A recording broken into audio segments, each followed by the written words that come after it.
এই আমার গোবিন্দর প্রসাদ রাত্রে তরমুজ দিয়েছি।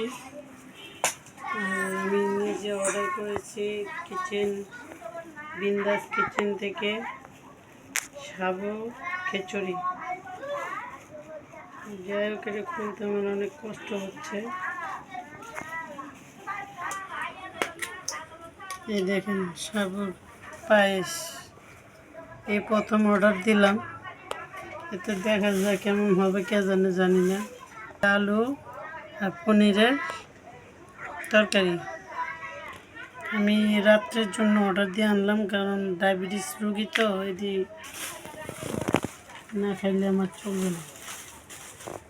আর এটা কি আছে দেখি, তাও আবার ঠান্ডা। যার কপাল খারাপ হলে সব দিক দিয়েই হয়।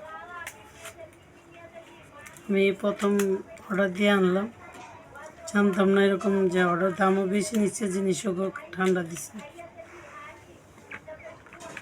এই যে খিচুড়ি দেখতে পাচ্ছেন গাইস, আজকে একাদশীর খাবার। এই হলো আমার একাদশী খাবার।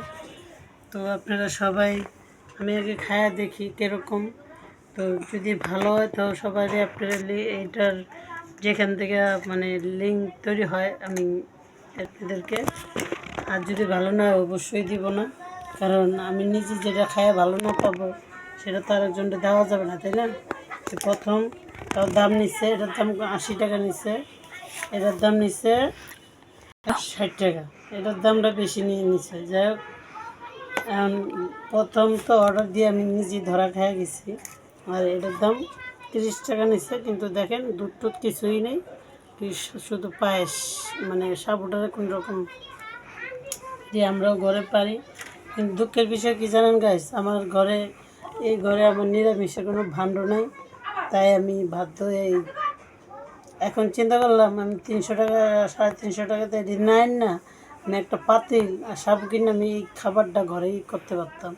কিন্তু যাই হোক, করলাম না, বাড়ি চোলা টোলা কিছুই নেই, তো খাইতে হবে বাধ্যতামূলক। হরে কৃষ্ণ, জয় গোবিন্দর জয়, সবই তার ইচ্ছা, দেখি কী হয় বাকিটা। হরে কৃষ্ণ।